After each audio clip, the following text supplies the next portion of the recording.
வணக்கம், welcome to my channel. இன்றைக்கி நம்ம ரொம்ப டேஸ்டான ஒரு வத்த குழம்பு ரெசிபி தான் பார்க்க போகிறோம். இந்த வத்த குழம்பு நம்ம கல்யாண வீட்டிலலாம் சாப்பிடுவோம்ல, அதே டேஸ்ட்டில் அப்படியே இருக்கும். வத்த குழம்பு பிடிக்காதவங்க கூட இதை விரும்பி சாப்பிடுவாங்க. வாங்க என்னோடய ஸ்டைலில் வத்த குழம்பு எப்படி செய்யலான்னு பார்க்கலாம். அப்படியே என்னோடய வீடியோக்கு லைக் பண்ணிவிட்டு என்னோடய சேனலை மறக்காமல் சப்ஸ்கிரைப் பண்ணிக்கோங்க.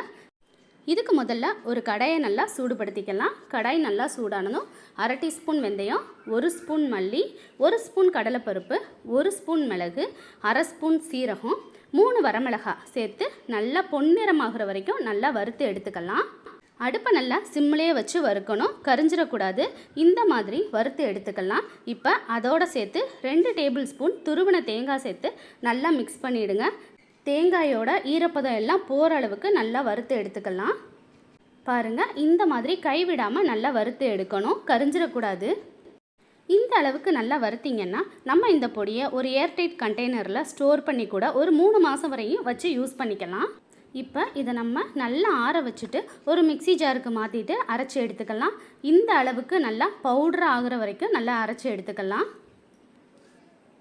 பாருங்கள், இந்த மாதிரி இருக்கணும்.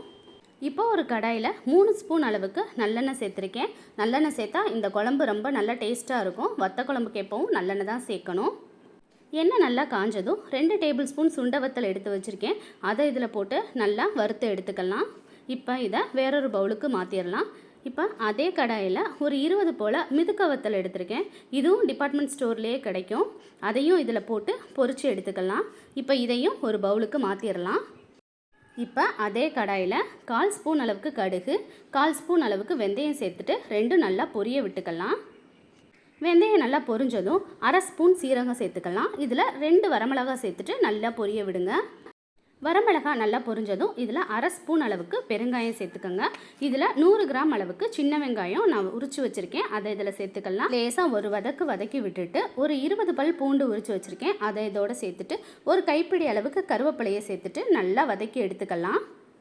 பூண்டு வெங்காயம் எல்லாம் எண்ணெயிலே இந்த அளவுக்கு நல்லா வதங்கினதும் இதோட ஒரு மிக்ஸி ஜாரில் 2 தக்காளியை ஃபைனாக அரைச்சி வச்சுருக்கேன், அதை இதோட சேர்த்துக்கிட்டு நல்லா வதக்குங்க. வத்த குழம்புக்கு நல்லா வதக்குனா தான் அதோட டேஸ்ட்டும் நம்மளுக்கு கிடைக்கும். பாருங்கள், இந்த அளவுக்கு நல்லா எண்ணெய் பிரிஞ்சு வர வரைக்கும் நல்லா வதக்கி விட்டுறலாம். இப்போ இதில் இந்த குழம்புக்கு தேவையான மசாலா தான் சேர்க்க போகிறோம். 1 ஸ்பூன் மிளகாத்தூள், 1/2 ஸ்பூன் மல்லித்தூள், கொஞ்சோண்டு மஞ்சத்தூள் சேர்த்துட்டு நல்லா வதக்கி எடுத்துக்கலாம். மசாலாவோட பச்சை வாசம் போகிற அளவுக்கு நல்லா வதக்கி விட்டுடலாம். இப்போ இது நல்லா வதங்கினதும் ஒரு லெமன் சைஸ் அளவு புளியை நல்லா தண்ணியாக கரைச்சி வச்சுருக்கேன், அதை இதோட சேர்த்துக்கலாம்.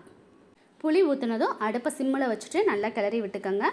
இப்போ 2 நிமிஷம் நல்லா கொதிக்க விட்டுட்டு இப்போ இதுக்கு தேவையான அளவு உப்பு சேர்த்துக்கலாம். நம்ம வறுத்து வச்ச சுண்டக்காய் வத்தல்லையும் மிதுக்க வத்தல்லையும் உப்பு இருக்கும், அதனால் உப்பு கம்மியாகவே சேர்த்துக்கலாம். இப்போ உப்பு புளி எல்லாம் சேர்த்த பிறகு நல்லா கிளறி விட்டுட்டு இந்த குழம்புக்கு தேவையான தண்ணி சேர்த்துட்டு 2 நிமிஷம் நல்லா கொதிக்க விட்டுட்டு குழம்பு கொஞ்சம் நல்லா திக்கானதும் நம்ம அரைச்சி வச்ச மசாலாவை 2 ஸ்பூன் சேர்த்துக்கலாம். இப்போ இதை நல்லா மிக்ஸ் பண்ணிக்கலாம். நீங்கள் குழம்பு கொஞ்சம் அதிகமாக வைக்கிற மாதிரி இருந்தால் 2 ஸ்பூன் எக்ஸ்ட்ரா மசாலா சேர்த்துக்கலாம். நான் குழம்பு கம்மியாக வைக்கிறதுனால வெறும் 2 ஸ்பூன் மசாலா மட்டும் சேர்த்துருக்கேன்.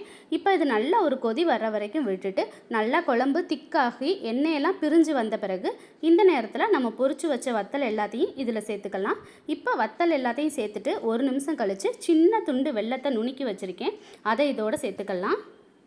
வெல்லம் சேர்க்கும்போது இனிப்பு புளிப்பு காரம் எல்லாம் கலந்து சூப்பரான டேஸ்ட்டாக இருக்கும். அவ்வளோதான், சூப்பரான டேஸ்ட்டில் ஒரு வத்த குழம்பு ரெடி ஆயிடுச்சு. இது கல்யாண வீட்டில் சாப்பிட்ற அதே டேஸ்ட்லேயே உங்களுக்கு இருக்கும். நீங்களும் ஒரு தடவை இதை ட்ரை பண்ணி பாருங்கள். மறக்காமல் உங்கள் ஃப்ரெண்ட்ஸுக்கும் இந்த வீடியோவை ஷேர் பண்ணுங்கள். என்னோடய வீடியோ பிடிச்சிருந்துச்சுன்னா என்னோடய சேனலை மறக்காமல் சப்ஸ்கிரைப் பண்ணிக்கோங்க. மீண்டும் வேறொரு வீடியோவில் பார்க்கலாம். பாய்.